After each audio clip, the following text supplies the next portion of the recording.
Then let's get started. Thank you so much for coming.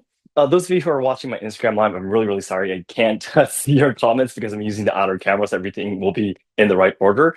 I didn't even have time to get dressed, so I'll like just first of all start from explaining how to get dressed in your dogi, which is also very important. Hold on, the light, the light isn't properly on. Oh, there we go. Okay, now it's on.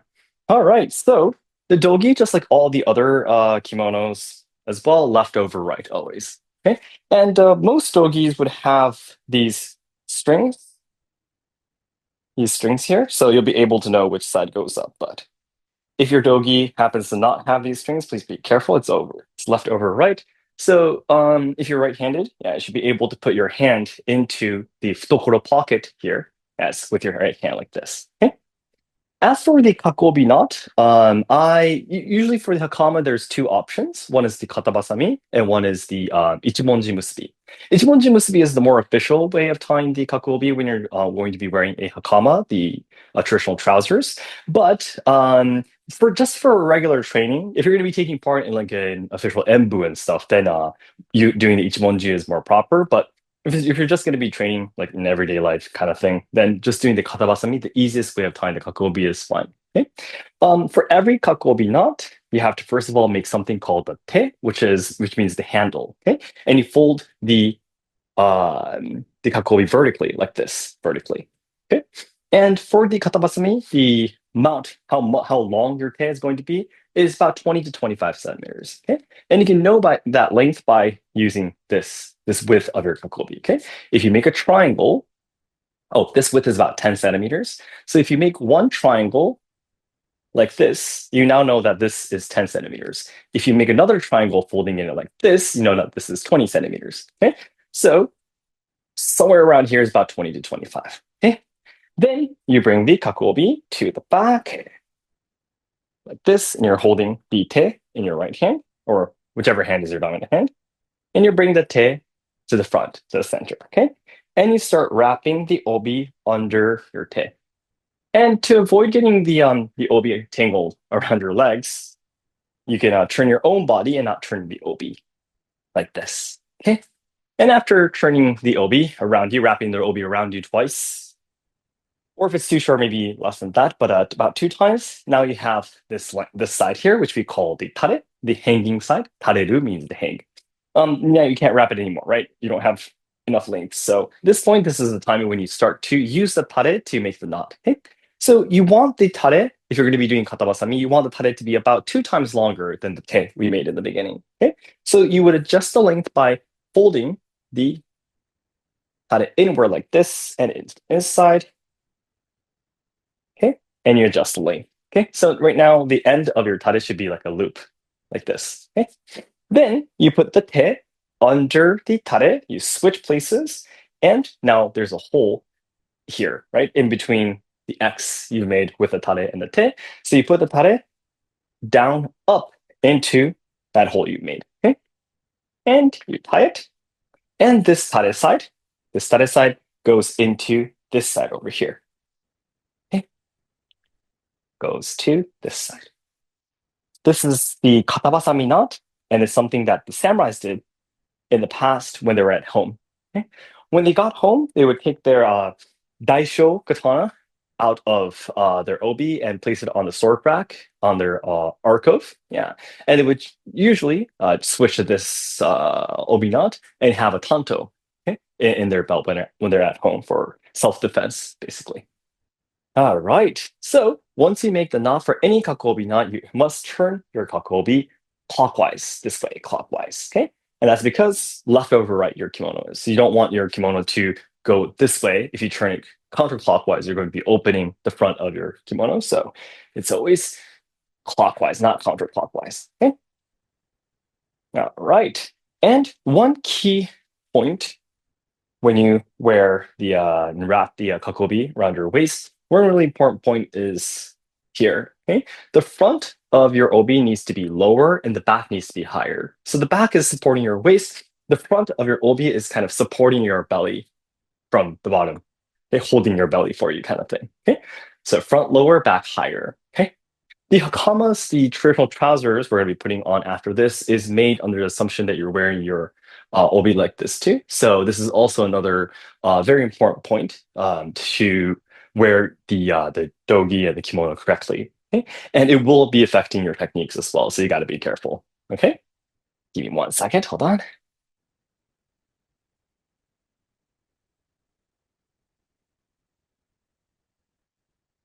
All right. Then let's finally move on to wearing the hakama then. Okay?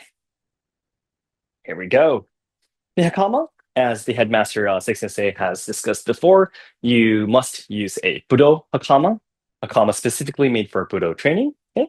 I always recommend there's a shop called Tozando. I highly recommend Tozando very much, but this is one of their hakamas. You put your left foot in first, and then your right foot in later. Okay?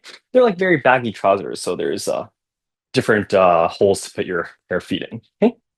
Then you match the top of your obi with the top of your hakama like this, and you pass it to the back. You make a X cross over the obi knot you've made, and you bring the two strings back to the front. Okay. At this point, what's really important is that the first time the string goes to the back to make the X, okay, as you can see, the top of the obi is hidden. Okay.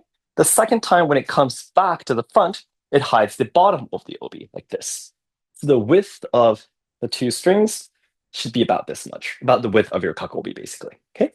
Then once it comes to the front, okay, you make a X at the left or right side of your body. You make a cross with those two strings, and you bring the lower string up like this, up like this. So the two strings are in one line in the front, like this. Okay. Then under the obi knot, you tie the hakama. Okay.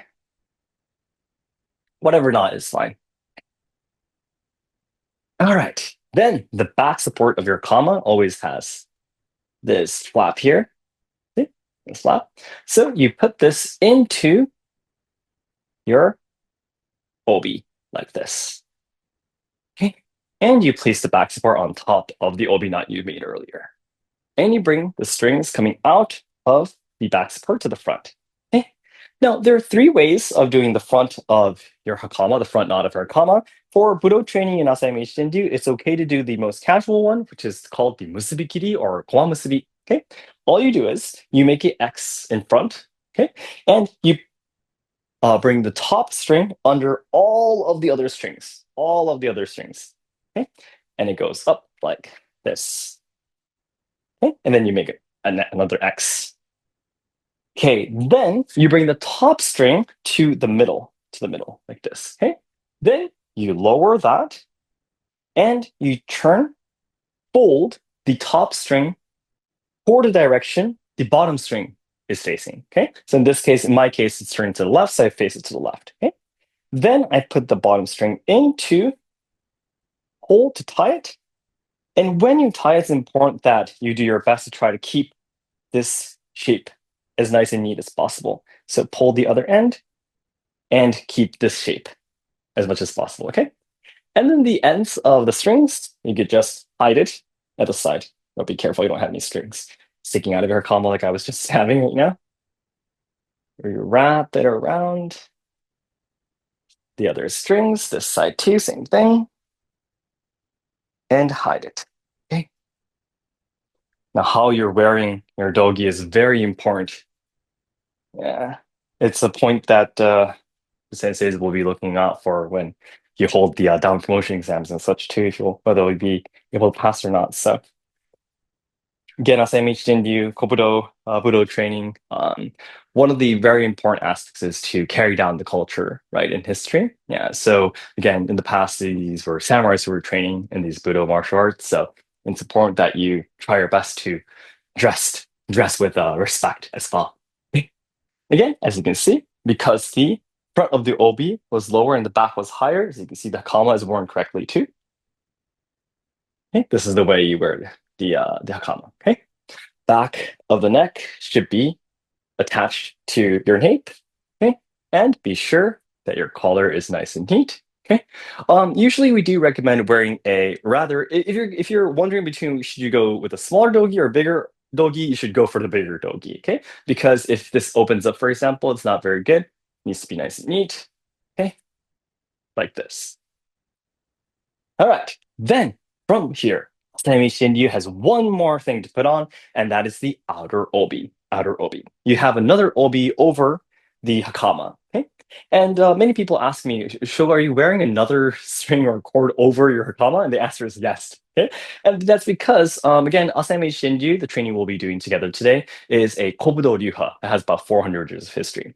In the past, before the Edo period, samurais always had one obi, one string, per weapon. Okay, so every weapon they had would have an extra obi. Okay, so the inner obi would be for the wakizashi. Okay, and if you wanted uchikatana, which is a longer katana, you would need another obi. So this is the outer obi. Okay, you hold. Oh, there's different ways of tying this, by the way. I'm actually using a sarashi, a sarashi that's dyed green, which represents I have the third dan. Yeah. Um, you hold the middle of it and you attach it to the center, and the outer obi goes lower than these strings that you tied of the hakama. Okay, and it goes under your obi knot in the back like this. Okay, and you bring it to the front, and I just simply do another knot from here. The top string goes under all the other strings. Okay, and I just make a knot here. Now, you can use anything to be honest. A karate obi is fine to aikido obi. Some people use judo obi too. Yeah, and traditionally, these sarashi were used. These bleached cotton is originally called. Yeah, unfortunately, mine is not bleached anymore. It's dyed green, but these samurais in the past would use this. So if you go and take a look at some of the old portraits of famous samurais, or not portraits like pictures drawn of them, yeah, like Miyamoto Musashi and such, you can actually see they have another obi over their hakama like we're doing right now. All right. Then thank you so much, everyone. Now we can finally move on to the training with the katana. Okay.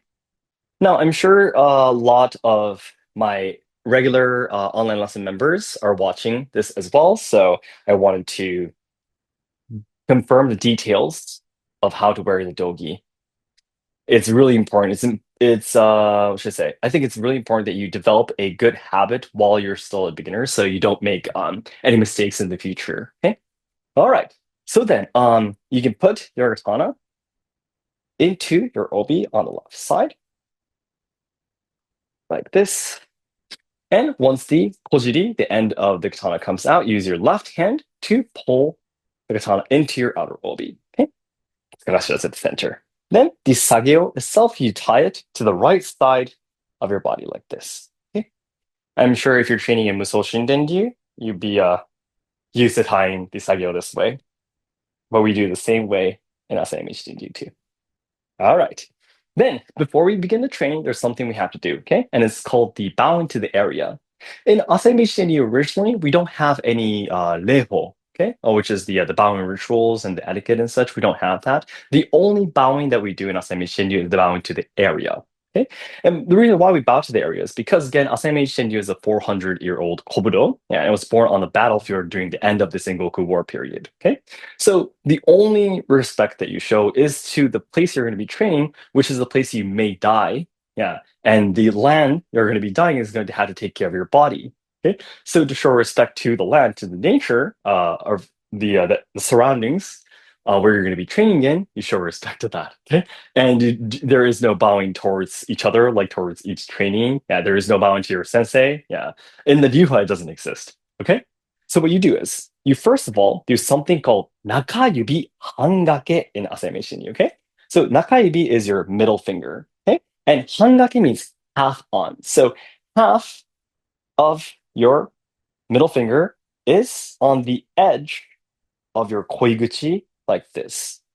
And left thumb on the right side of your tsuba.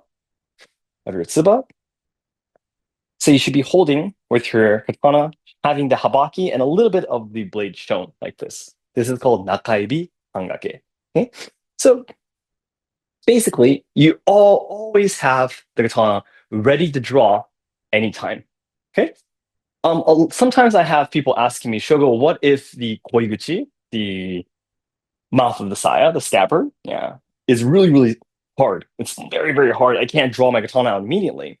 In Asayama Shinryu, it doesn't matter because you're always doing it in Nakaiba Hangake like this. Let's say you did something. Let's say you did a draw technique, okay? And you sheath the katana. Even after you sheath the katana, you hold it like this. Okay? So you're basically ready to draw the katana out at any time. Okay? Okay? And I'll be explaining later, but this position of your left hand is very important for the next technique as well. Okay? But anyways, let's do the bowing to the area. Okay?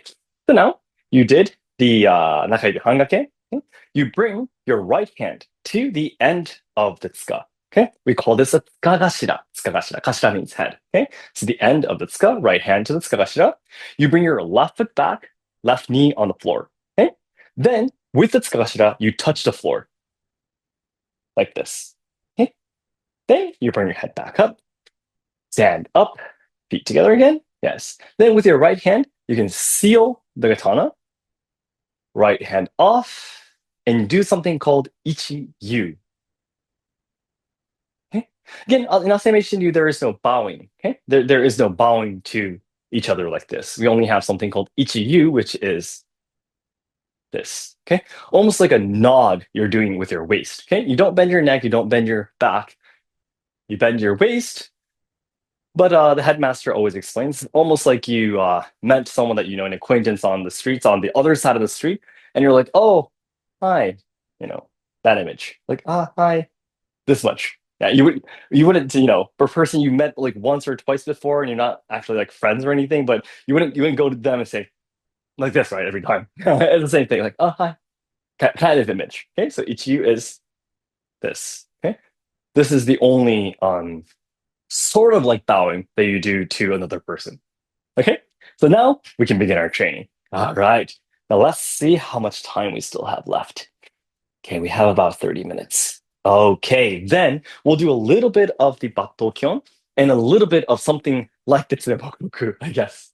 Now, in Asumi Shinju, there are a few drawing exercises that we do. Okay, and the two exercises, one is called Batto Kihon. Batto means to draw the katana, and Kihon means the basics. Okay, so and there's actually 7 exercises. But unfortunately, the Sunday free trial lessons, I'm actually at my own house. So if I try to do any of the techniques properly, I'll be cutting my ceiling. I'm already hitting the ceiling right now.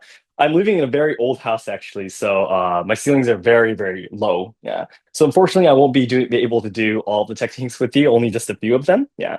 But again, this is just a trial lesson to let you guys know how the all lessons are like. So if you'd like to continue training with me, it'd be great if you can take a look at my Patreon page and select whether you'll take the trainings on Saturdays or Monday mornings. Hey, Saturday evening or Monday mornings in Japan time. All right. Now, with that said, there's one or two exercises I can do even inside the house. Okay, and the first one is called Ichinodo. Second one is called Shimodachibari. Okay, so we'll practice Ichinodo together today. Okay, so Ichinodo, what we do is all of the Battokyon. Okay, Kamidachibari. Okay, Ichinodo. Okay, Agegesa, Shimodachibari, Gyakutenuki version 2, Gyakutenuki version 3. Okay, all of these exercises start from the same position. Okay, so first of all, let's practice from that. Okay, again, your left hand is already holding the katana in nakayubi hangake. Okay? And you have the tsukagashira at the center of your body. Okay? Now, I'm sure if you've been training in Iaido or other katana drawing related martial arts, you might have practiced with your tsuba at the center of your body and the katana facing about 45 degrees forward, diagonally to the right, like this. We call this sashinari in Japanese, okay? And this, though, is not what we're doing. This is the position, okay? Because sashinari, with the tsuba at the center, your tsuka facing toward what, 1:30, 2 o'clock, this angle, is where the angle where your wakizashi should be facing. Okay, not your uchikatana, the longer katana. Okay, the uchikatana and the wakizashi, if you have those two katanas with you, the wakizashi would be in the sashinari position, but your uchikatana will be more to the left, yes, with the tsukashi, the end of the hilt at the center of your body. Okay, for those of you watching my Instagram live, it'd be here. Okay, so with that, yeah. feet apart from each other, about shoulder width distance, and have your right hand down. This is where it starts. One last thing that's super important. Knees. Knees, okay? Your knees have to be relaxed, slightly bent at all times. You have to use your knees more like a spring, okay? Gotta keep them relaxed. And the very important reason why we have to do this is because the your footwork, okay? All of the exercises we do in Asayama, it will not work if your weight is centered towards your heels. Okay. If you've ever seen those traditional shoes in Japan, like zori and sita and such, um, they're almost like flip-flops, right? Yeah. And that's because Japanese people traditionally they would walk with their weight towards the balls of their feet. Okay. So unlike Western shoes where you walk from your heels, okay, in Japan, like in Sado, if you ever done tea ceremony before, you would have these dragging the feet movement, right? And that's because, yeah, the center of gravity is towards the balls of your feet. To be able to shift your weight towards the balls of your feet, you need to have your knees relaxed. Okay.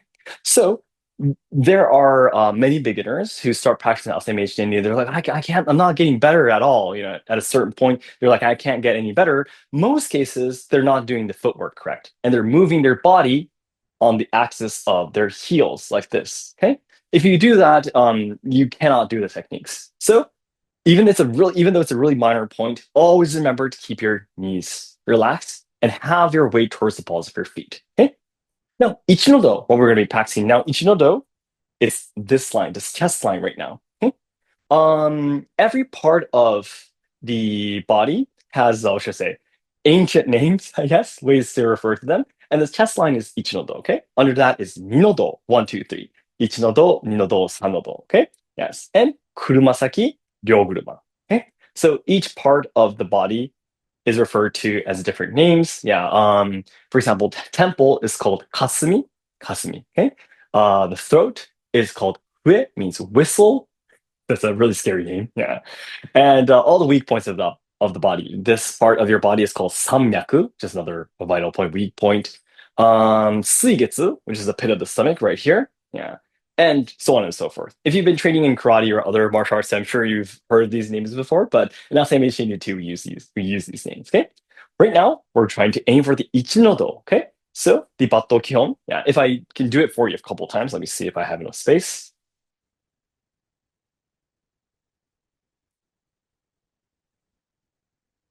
Okay. You're trying to cut the Ichinodo line horizontally, like this. Yeah, let me face the side here.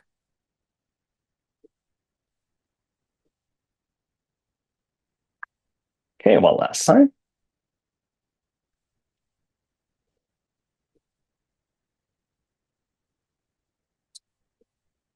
Now, this may look very simple, but there's actually a lot going on. So let's do everything step by step. Okay. So again, the way you start is like I explained earlier. Okay. Scratch at the center, nakaibi hangake, right hand at your side, feet apart from each other about shoulder width distance, knees relaxed. From here, okay, you bring your right hand and your right foot forward together. Okay. Then one very big characteristic of Asami Shinryu, you do not bring your right hand to the tsuka, the hilt. Okay.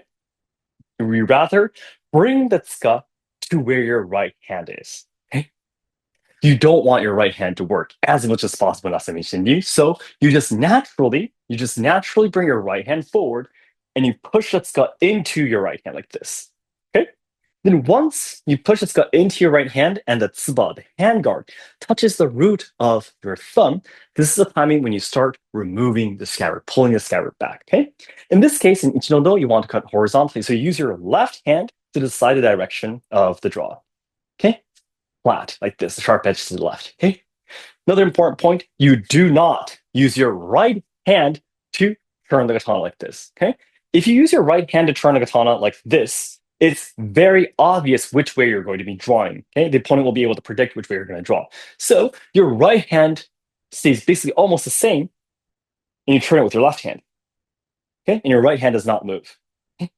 So tsuba touches the root of your right thumb. Yeah. Turn it to the left. Okay. From here, you start pulling the katana back. Now, There's still more. I'm really sorry. I'm sure you're like, I want to practice a little bit more, but there's actually a lot more I have to still explain. At this point, we're doing one more very important thing that we do in Asayama Ichiden, and it's this, okay? The crab pinch, we call it kanibasami in Asayama Ichiden, okay? You're actually pinching. In this case, my yaito I'm using has a groove. So you put your fingertips, index finger and thumb, okay, into the groove like this, and you're holding the blade. Okay. And to be able to do this correctly, okay, again, the nakayubi hangaku we practiced earlier, yes, having the center of your middle finger at the edge of your side like this is really important. Otherwise, your fingers, you don't want your hand to be too out like this, it'll cut your hand. Okay. You don't want your hands to be too far away because you won't be able to hold the blade anymore. Okay. Right here is the best position, okay, to be able to pinch the blade like this. Okay?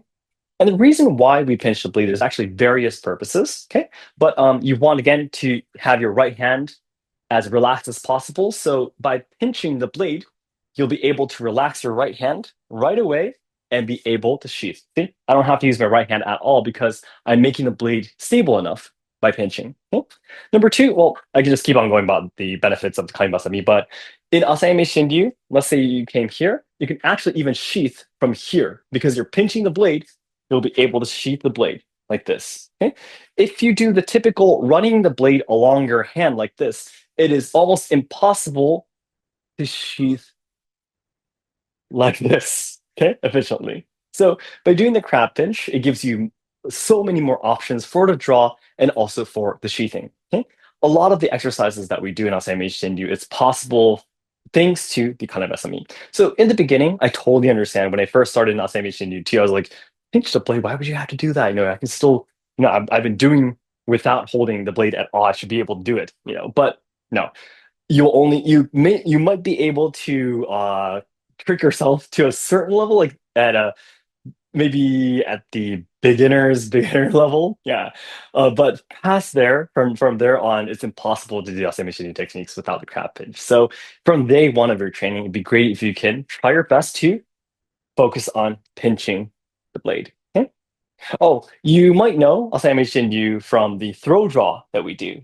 Okay, throwing the katana into your right hand to the draw. The katana. I was doing a little bit of it actually earlier, but you throw the katana into your right hand and you use it. Okay, this is another characteristic of Asami Shinryu, but this throw draw too is finally possible because we're using the crab pitch. Okay, if you're not holding the blade with your fingertips at all, you can't control this. Okay. If you try to hold it with your whole hand, you're going to cut your hand, right?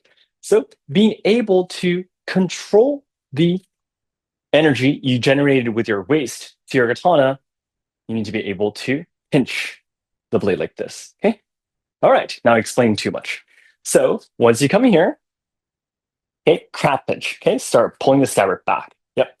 From here, once you get to the point where you can't pull the scabbard back anymore from here, this is the time you do the draw attack. Okay. Sayabiki, pulling the scabbard back greatly, yeah, and also fitting the tsuka into your right hand. You do these two things, oh, three things actually. We need to add talk about the footwork later, but three things at once, okay? This. You can see my scabbard is all the way back over here, and the katana reaches the point you're trying to attack in one shot. Then from here, once you hit the opponent, okay, the attack is over, so you stroke along the opponent's body and charge. This point, you are preparing for the next attack. Okay, like this. Okay, your right elbow is slightly relaxed. Okay, the tip, okay, is inward. Yeah, a little bit due to the curvature. Yeah, but the tsuba is facing straight forward toward the opponent. Okay, like this. Okay, and from here, the sheathing. You bring the blade in front of you like this, flat. Okay, sideways. Okay, then you bring the scabbard out to pinch somewhere around the monouchi. Okay, then skagashira forward. Okay, left hand back, both at the same time, and sheath the blade. Okay, now I've only been talking about what you do with your upper body, with your hands, your arms, and such. What's most important though is your footwork. Okay, let's talk about that. Your footwork, they need to open and close. Okay. What I mean by that is your left knee. Okay. In Asayame Shinryu, we do a stance called koshio waru, or hanmi. Hanmi means side stance, oblique stance, like this, facing your body to the side. Not like this, like in kendo or in iaido. Yeah, we don't do this, okay? In kobudo, we have your body in hanmi, and your left knee is facing outward like this, okay? And you're opening your body, okay? This is the basic stance, okay? And by opening and closing your body, you imagine your left knee as a door, okay? Open, close, open, close. And again, you're doing this on the axis of the ball of your foot. So don't close your and open your body on your heel like this, but on the ball of your foot. Okay. We say that you imagine you always have a sheet of paper under your heel. Okay. So open, close, open, and close like this. Okay. And you open the door when the katana leaves the scabbard, and you open it again when it comes back into the scabbard. Okay. So focus a little bit on my footwork this time and watch, please. Okay. From here, watch. Open, this. Open, close. Open, close. Okay? You open the door for the katana once it leaves the scabbard, you close it again. Now, when it comes back, you open the door again and you close it once it's back. Okay? So if you see from the front one more time, from here, open, close, open, close. While you do this, yeah, you're doing everything I explained with the upper body too. So the Bato Kihon, the basic drawing exercises like this Ichino-do might look very simple, but there actually is so much going on at once. Okay. And you might feel after training this, over and over, might feel this is very boring, but trust me, yeah, the basics all lead perfectly to the advanced techniques. So really, the more you train the basics, the more you're getting closer to the advanced techniques you'll be doing in the future. Yeah. So at first it might feel a little bit tiresome having to, repeat the basics over and over, but don't worry, none of it is going to be wasteful. Okay, it's all going to be meaningful, and without this process, you will never get better. Okay, so please trust me. Yes, I'm right now finally starting to learn the more advanced techniques from the headmaster Seki Sensei, and all of us, all my fellow students who are training alongside with me, are like, oh my gosh, I should have done the basics more. I should have done the basics more. I should have taken the basics more seriously, even though all of my fellow students have been taking the basics seriously already. Yeah, they still feel that way. That's how important the basics are. Okay. So you might think, oh my gosh, there's so much to remember. It's just very tiresome and troublesome, but it's all going to be very useful for you in the future. Okay, so please stay with me. All right. So one more time. Okay. Skalashira at the center of your body. Okay, open your feet about shoulder width. This right hand down, knees bent. Okay, nakaibi, hangake. You have the katana unsealed already. Okay, right hand, right foot forward at the same time. Push the tsuka into your right hand. Okay, once the tsuba touches the root of your thumb, turn the katana to the left using your left hand. Okay, as you crab pinch, pull the scabbard back. Once you come to a point where you can't pull the scabbard back anymore, time to draw attack. Taibiki, fit the tsuka into your hand, and once you get there, bring the saya back to the center of your body, and your right hand to the right, elbow relaxed, tip of the katana facing toward the opponent because the tsuba is facing straight forward. Okay, this is not good. You don't bring it outward like this, inward. Okay, then you catch the monouchi, open your body, and keep the tsukashira at the center as you sheath. At the very end, by the way, it's the opposite of how you started. So you sheath the katana. As you sheath the katana, you bring your right foot back. Once your left thumb holds the tsuba, your right hand stays here. Left hand holds the katana back. Once your right hand comes to tsukashira, you lower your right hand like this. Okay, the opposite way. We started like this, right? So you end like this. Okay, all right. Then, if you want to, you can start practicing. If you're watching this, if you're practicing with katanas, go ahead and try it out. But one thing, a few important things. One of the things I already explained to you. Yeah, you don't want the tip of the katana to go outward like this. Yeah, you're exposing your body. You want to keep the tip of the katana slightly inward due to the curvature. The tsuba facing straight forward. Okay. Second point is the same as the sheathing, but you want the tsuka, the hilt, okay, to be at the center or to the right, never to the left. Okay. Beginners, when they want to try to do this draw attack with a lot of force, with a lot of power, what they tend to do is watch. this. See, the skull went a little bit to the left, right? Like this. Mm-mm. There is no time for it to do that. Okay. In EI techniques, the assumption is that the opponent is trying to attack you first. Okay. You have no time to be doing this. You're already dead if you're doing this. Okay. Ska, always at the center, watch. So always at the center. Okay. From here, you don't have to bring it to the left. Okay? At the center, and you're cutting the opponent's chest already. Okay. Right here, this line. Always at the center or to the right, never to the left. Okay. So if you feel that's really uncomfortable, you're not using your left side enough. Okay. The drawing and sheathing of the katana in Asayama Shinryu, 70% of it is done with your left side. Okay. By left side, I mean your left hand, left waist, left knee. Okay. Does 70% of the drawing and sheathing. Okay. Only 30% you do with the other parts of your body. Okay. That's how important this side of your body is. Okay. And that's another reason why I always explain, yeah, that again, I made videos talking about this, but some people who are left-handed claim that it's a type of discrimination that they can't have their katana on their right waist. And again, kobudo has a mission to carry down history and culture, so we can't change the rules, fortunately. But at the same time, though, if you're left-handed, you get to do 70% of the movement with your dominant hand. Okay? Because your right hand, watch, all your right hand does is fit the skull into the hand and bring the katana to the right. Catch, open your hand. Everything is done with the left hand. Okay? When you see someone drawing a katana, you tend to focus on the right hand of the katana, right? And you tend to miss what you're doing with the other hand, the other parts of the body that aren't shown that much. Okay. But what's more important is actually this. Yeah. So always remember your right hand, you don't want your right hand to work as much as possible. Let them rest. Okay? Least amount of work. And your left hand is actually the very hard worker. Okay. So this is Ichinodo. Keep it at the center and cut. This is the same for at the very end too, okay? For all the battle kion, as you sheath Higashira forward toward the opponent, okay? And this is because you can only draw toward the direction that Higashira is facing, okay? If you, for example, there's a different exercise, the first one called Kaminachiwari. What beginners tend to do is that they try to sheath their katana like this, okay?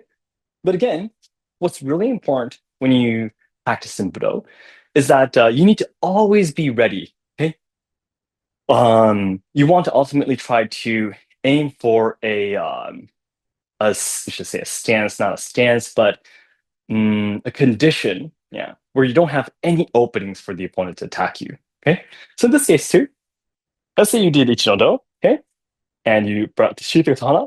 The opponent tries to attack you again. You can attack one more time. Okay? If the Tsukagashi is facing toward the opponent, as long as the Tsukagashi is facing toward the opponent, you can attack again if you want to. Okay? However, if you do this and try to sheath the katana like this, for example, if the opponent tries to attack you again, this is what you're gonna have to do. Okay? Because the Tsukagashi wasn't facing toward the opponent. Okay? So always, when you do the drawing and the sheathing, always keep the Tsukagashi toward the opponent. Okay? That's the reason why this is very important. Open and close. With all of that said, those important points were all about your right hand and your left hand and everything. Again, with all of that said, it's all about your footwork. Okay? The key is in the footwork.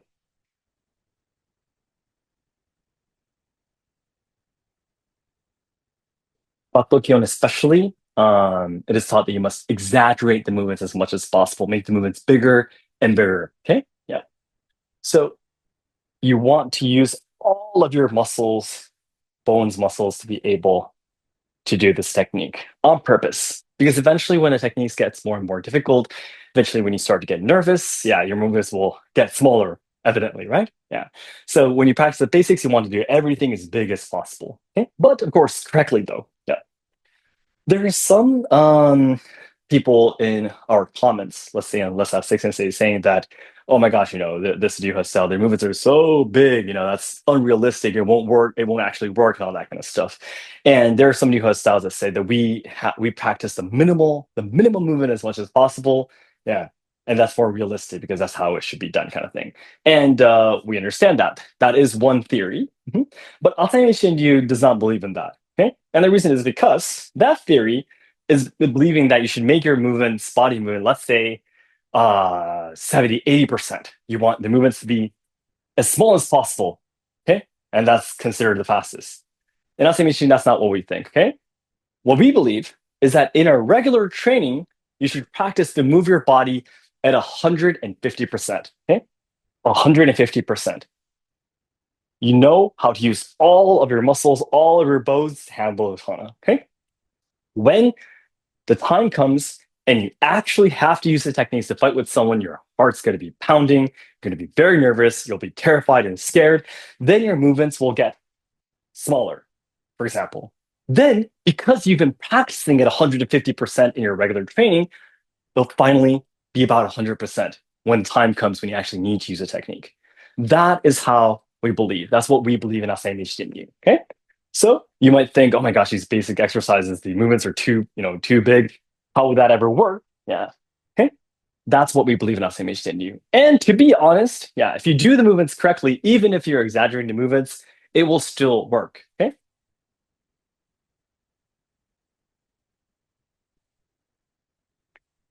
Keep all of your body parts relaxed. Okay. I always talk about this, but if you get very sweaty, unless it's like midsummer, it's obvious. You'll get sweaty even if you're just standing there. But the image is, no matter how much you train Asayama Shinryu, you shouldn't get very sweaty, okay? Because you don't need much power. Okay? One last thing before I go today. The headmaster always explains a katana is not something you cut with. Okay? It's a weapon that can cut. Can you tell the difference? Okay? The katana is not something you cut with, but a weapon that can cut. Many techniques nowadays that are popular in video games, anime, and such. Okay, it gives you the assumption that you have to swing your arm with a lot of muscles, with a lot of power to be able to cut with a katana. But in real life, these katanas, this is just an Iaito, a Zengali katana, so it can't cut, but a real katana is very, very sharp. You don't have to go and try to cut something with force. If you place the katana, if you have it run through the right position at the right timing, the cutting, the katana will do for you. Okay? That's what we believe in Asayami Shinryu. Okay? So even in the draw attacks, it's not a powerful right hand punch, straight punch. Okay? Imagine the draw attack to be more like a jab. Okay? The headmaster always says the draw attack, you use your katana like a whip. Okay? Imagine if this was a sharp blade and this hit your chest line. That's going to do a lot of damage already. Okay? There's no need to do and do this. Okay? You're not trying to chop a piece of wood or anything. Okay? Using your katana like whip is much more important in Asayami Shinryu. Okay? That's what we're trying to practice in the Battokyon as well. Okay? This room is so small, I can't probably move my body so much, but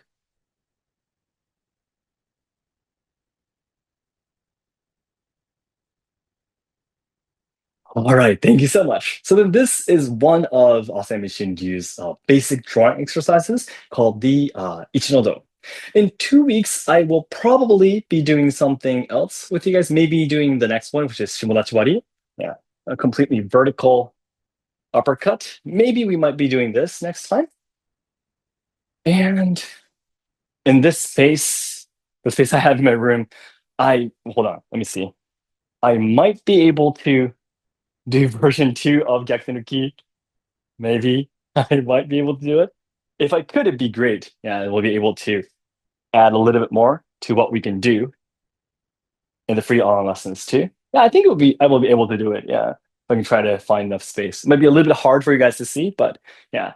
And I hope to be able to practice doing the drawing and sheathing. This is another exercise called tsumemokroku. So hopefully we'll be able to practice this too. So those four things are what we're probably going to be repeatedly practicing in the free trial lessons. Ichi no do shimodachi wari, Gyakutenuki version 2, and tsumemokroku, yeah, mukozume.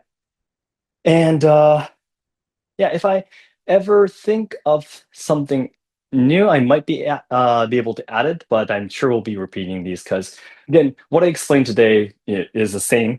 It's something that's shared in all the techniques that we do in EI techniques and Asayama Shinryu. So yeah, I think we'll be practicing those four. So every 2 months we'll be repeating the same thing, but these are actually the requirements for the first exam that's held in March and September. Well, really good news though is that the members who are taking the Assimilation UI trainings on my online lessons will also be able to take the official Dom promotion exams every March and September. So next March, the first exam is already going to be held. Okay? So if you're interested in progressing yourself in the Dom promotion exams in Assimilation U2, feel free to take a look at my online lessons. You'll be able to learn together with me. Okay? All right. So guys, thank you so much. I think that is about time. Getting close to today's class. Okay. All right. Now let's do the bow into the area. Nakayubi hangake. Okay. And you bring the your right hand to the tsukagashira. Left knee on the floor. Okay. Touch the floor. Tsukagashira. Bring your head back up. Feet together. Seal the katana. Right hand off. Ichi yu. Okay, everyone, thank you very much for coming today. Those of you who are watching my Instagram live, I'm very sorry I wasn't able to see any of your comments. I really wish I could, but again, I'm using my outer camera right now. Otherwise, if I use my inner camera to be able to see your comments and do this, everything will be mirrored and it'll look as if I'm having my on my right ways, and then it's not really good training, right? So at the very beginning of this live stream, I was actually having the camera on the other way so I can talk with you guys. But during the lesson, I'll have the camera in the outer camera like this. So if you were asking me any questions during the live stream, feel free to send me a DM anytime or leave any comments on my post. I'll be happy to reply to you as soon as possible. Again, if you are interested in training with me, again, we'll only be able to cover 4 of the basic exercises, and there's actually 12 in total. So you won't be able to learn everything through our online lessons. So if you're interested in continuing training in Asayama Shinryu with me in EI techniques, common drawing techniques, it'd be great if you could check out my Patreon page. All the memberships to be able to take my lessons are available there. So if you don't know how to jump there, you can just let me know again. Yes, I'll be able to help you out, and I'll be taking along the way. So, all right, guys, thank you so much. Then it's still morning in Japan time, so I'll be enjoying my day. Okay, thank you so much. I'll first of all turn off the Zoom.